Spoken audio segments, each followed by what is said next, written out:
सब लंद फंद देवानंद वाला में सब आता है और कोई काम इन लोग का नहीं है। और यहाँ उम्मीदवार कहाँ मिलना है, उम्मीदवार तो ये खोज रहे हैं।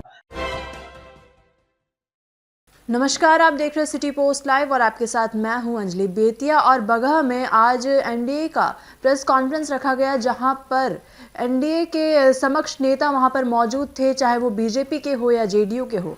इसी संदर्भ में आपको बता दें कि जेडीयू के मुख्य प्रवक्ता और एमएलसी नीरज कुमार भी वहां पर मौजूद थे, जहां पर प्रेस वार्ता के दौरान पत्रकारों से बातचीत करने के दौरान वो तेजस्वी यादव पर तंज कसते हुए नजर आते हैं, कहते हुए नजर आते हैं कि तेजस्वी यादव अभी कोई कार्यकर्ता संवाद यात्रा वो जिसे बोल रहे हैं वो कोई संवाद यात्रा नहीं, बल्कि ये तो वो वसूली के लिए इधर से उधर निकले हुए हैं। वही तेजस्वी यादव पर तंज कसते हुए कहते हैं कि पहले यही बेतिया जंगल राज जिसे बोलता था, चंबल, बिहार का चंबल जिसे कहा जाता था, लेकिन अब इसी बेतिया में लोगों को यहाँ पुरस्कार दिया जाता है और बेतिया को भी एक पुरस्कार मिला है। वही क्या कुछ कहते नजर आते हैं नीरज कुमार और वहाँ के बीजेपी के नेता, अब पहले वो सुने। कोई लेन देन नहीं करे, ये सब लंद फंद देवानंद वाला में सब आता है और कोई काम इन लोग का नहीं है। और यहाँ उम्मीदवार कहाँ मिलना है, उम्मीदवार तो ये खोज रहे हैं। और हम लोगों ने जो काम किया है तो हमारा काम तो बोलता है। और ये मैं बहुत चीज़ों की चर्चा नहीं करना चाहता, केवल इतना ही कहना चाहते हैं कि जहाँ दिन में आदमी निकलने में डरता था, आज ये सरकार का डेटा है कि 3,22,000 हमारे यहाँ पर्यटक देसी और विदेशी आए वाल्मीकि नगर। और पुरस्कार जो हमको मिला है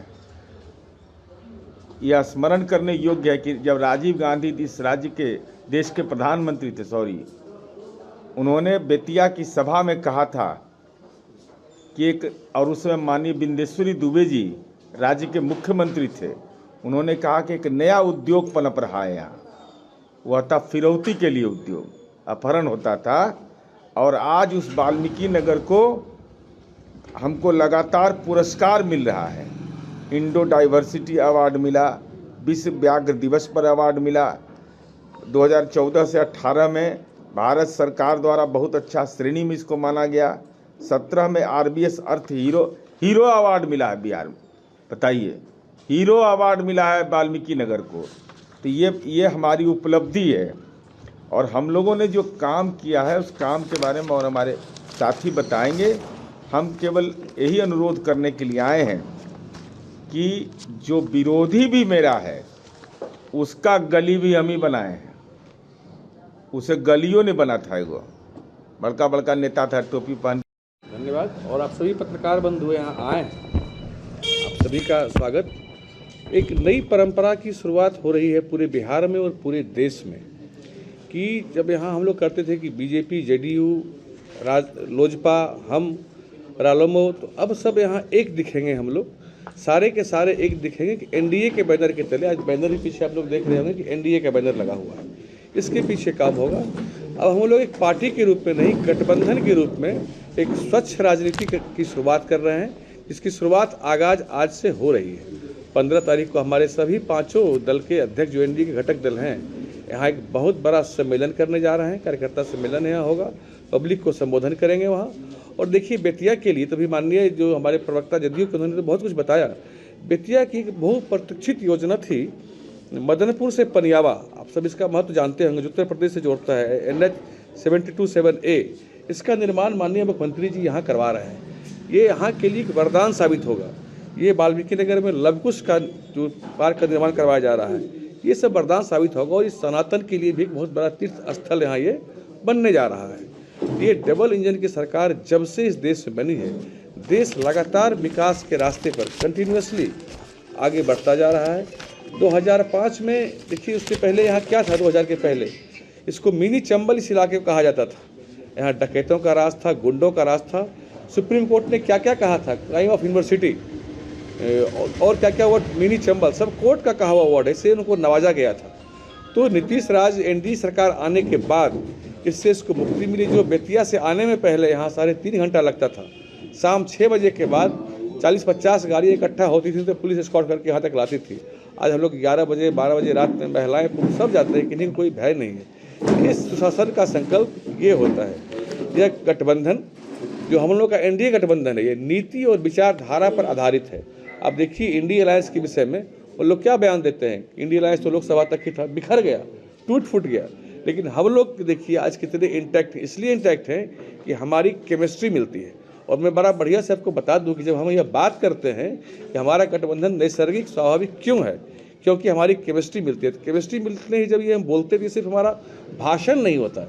इसका तात्पर्य है कि हमारे कार्यकर्ता, बीजेपी के कार्यकर्ता, जदयू कार्यकर्ता, रालोमो, लोजपा, हम के जो कार्यकर्ता हैं, इनके आपस में मन मिजाज मिलते हैं। इनका संगत पंगत शुरू से समाज में होते आ रहा है। लेकिन जब वही राजद के साथ जाते हैं तो उनका संगत पंगत नहीं हो पाता। जो उनके कोर वोटर हैं, राजद के कोर वोटर हैं, उनकी आपसी केमिस्ट्री मेल नहीं खाती। तो हम लोग बड़े सहज और स्वाभाविक गठबंधन इस नाते बनते हैं। और निश्चित रूप से 2025 में एनडीए के नेतृत्व में और डबल इंजन की सरकार बिहार में 225 से अधिक सीटों के साथ जो हम लोग की पहली 2010 की सफलता थी, उससे बड़ी सफलता यहाँ पर हम लोग हासिल करने जा रहे हैं, इसमें कोई संशय नहीं। अभी माननीय मुख्यमंत्री जी ने यहाँ 96 लाख परिवारों को 2-2 लाख रुपए देने की बात करी है। अब जरा अनुमान करिए कितने गरीब परिवारों का लाभ होगा। और माननीय मोदी जी बिहार को अभी कर्ज बड़ी राशि मुहैया करवा रहे हैं, करीब 25 से 30 हज़ार करोड़ ब्याज मुक्त राशि। तो दोनों का संकल्प देखिए, मोदी जी का और नीतीश जी का संकल्प एक ही है। यहाँ हम लोग कोई परिवार के लिए दोनों में से कोई राजनीति करने वाले नहीं हैं। दोनों का संकल्प एक ही है कि बिहार का विकास लक्ष्य है और बिहार को अगले 5 वर्षों में हिंदुस्तान के 10 विकसित राज्यों की श्रेणी में लाकर खड़ा करने का लक्ष्य इन दोनों नेताओं को है। और एनडीए के सभी जितने घटक दल यहाँ पर हैं, मैं सभी से आपके माध्यम से अनुरोध भी करता हूँ कि आज से एक ऐसा कदम ताल दिखे यहाँ पर कि विरोधियों का ऐसे ही वो पहले ही परास्त हो जाए। वो ये एकता हम लोगों की यहाँ से आज दिखनी शुरू हुई है। 15 तारीख को इसका एक विशाल रूप यहाँ दिखेगा। और हमारे साथ अभी और यहाँ प्रवक्ता हैं, लोजपा के प्रवक्ता हैं, रालोमो के हैं, हम के हैं, ये लोग भी बात को विस्तार से रखेंगे। और फिर अगर आपका प्रश्न भी होगा तो उसको भी हम लोग लेना चाहेंगे। तो आप सुन रहे थे क्या कुछ कह रहे थे जेडीयू के मुख्य प्रवक्ता नीरज कुमार व बीजेपी के नेता। हम आपको बता दें कि इसी के साथ साथ वो कहते हुए नजर आते हैं कि हमारा काम बोलता है, हमने इतना काम किया है और हम आगे आने वाले 2025 के आगामी विधानसभा चुनाव में भी जीत जरूर हासिल करेंगे। वहीं हमने आपको सुनाया क्या कुछ कहा नीरज कुमार ने। तो फिलहाल इस खबर में बस इतना ही। इसी प्रकार की खबरों के लिए बने रहिए सिटी पोस्ट लाइव के साथ। आपका धन्यवाद। वीडियो को लाइक करें, शेयर करें और चैनल को सब्सक्राइब करना बिल्कुल ना भूलें।